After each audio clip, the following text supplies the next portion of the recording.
must also realize that the problems of racial injustice and economic injustice cannot be solved without a radical redistribution of political and economic power.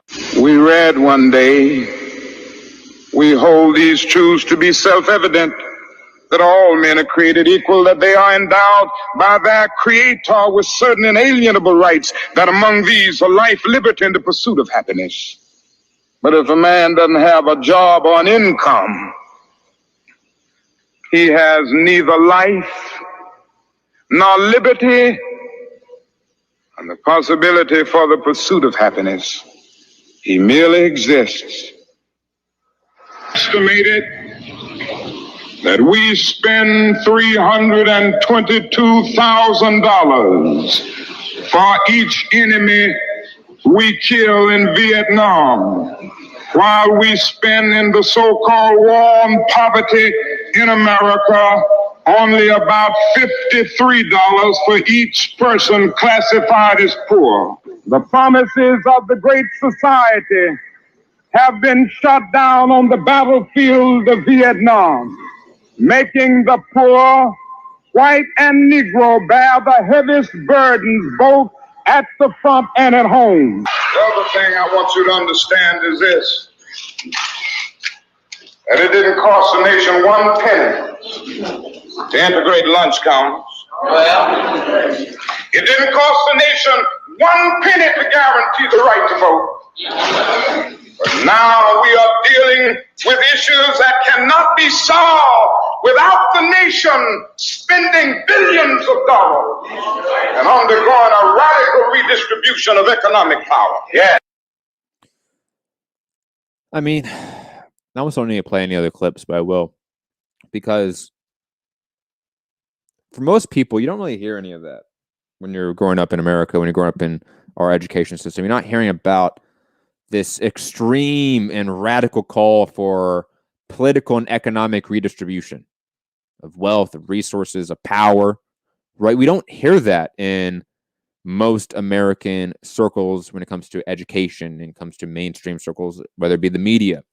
So like that 2-minute clip in and of itself counters so much of what we hear about MLK.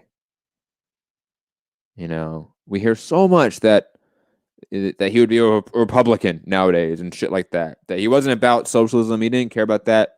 When he kind of called himself a democratic socialist, you know, he didn't say that outright.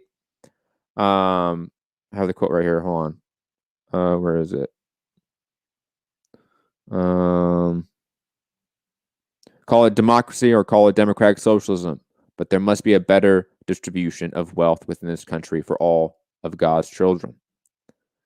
You know, people don't hear that ever.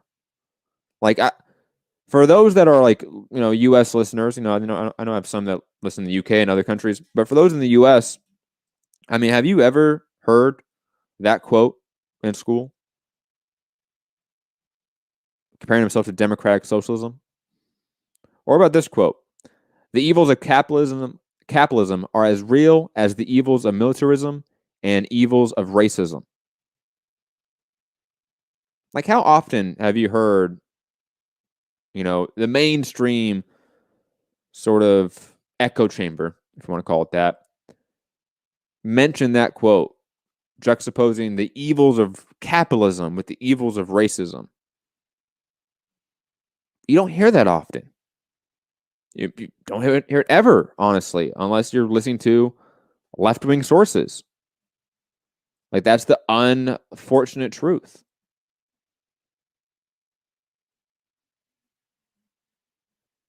Let's play one more. Or actually, two more. This one on universal basic income.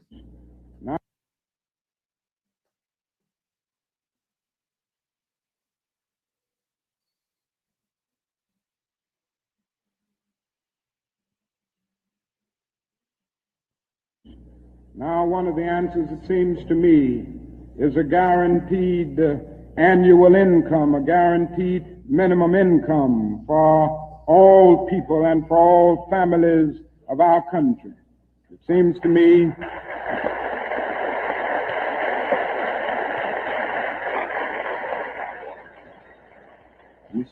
that the civil rights movement must now begin to organize for the guaranteed annual income, begin to organize people all over our country and mobilize forces so that we can bring to the attention of our nation.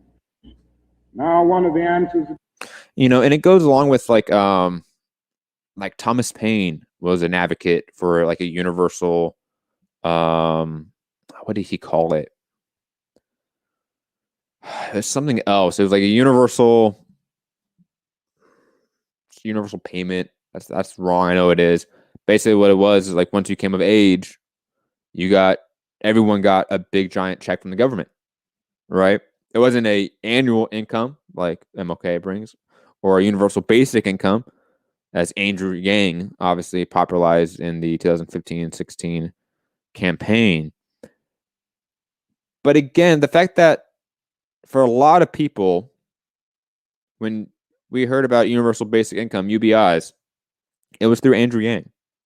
How do we not hear about it from MLK or Thomas Paine, a founding father, for fuck's sake, right? Like,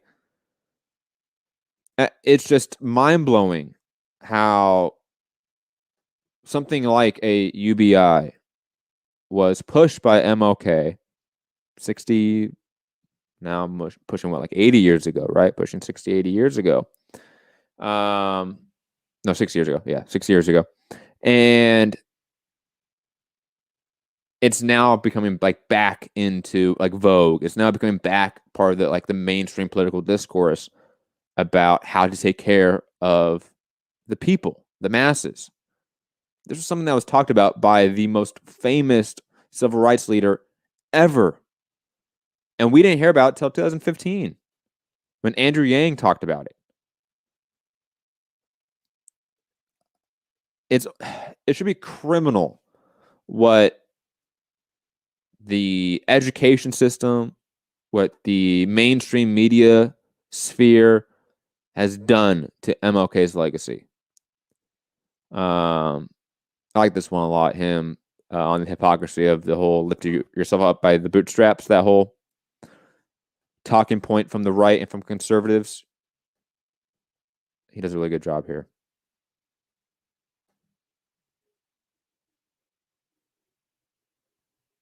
At the very same time that America refused to give the Negro any land, through an act of Congress, our government was giving away millions of acres of land in the West and the Midwest, which meant that it was willing to undergird its white peasants from Europe with an economic floor. But not only did they give the land, they built land-grant colleges with government money to teach them how to farm. Not only that, they provided county agents to further their expertise in farming. Not only that, they provided low interest rates in order that they could mechanize their farms. Not only that, today many of these people are receiving millions of dollars in federal subsidies not to farm, and they are the very people telling the black man that he ought to lift himself by his own bootstraps. At the very same time that America...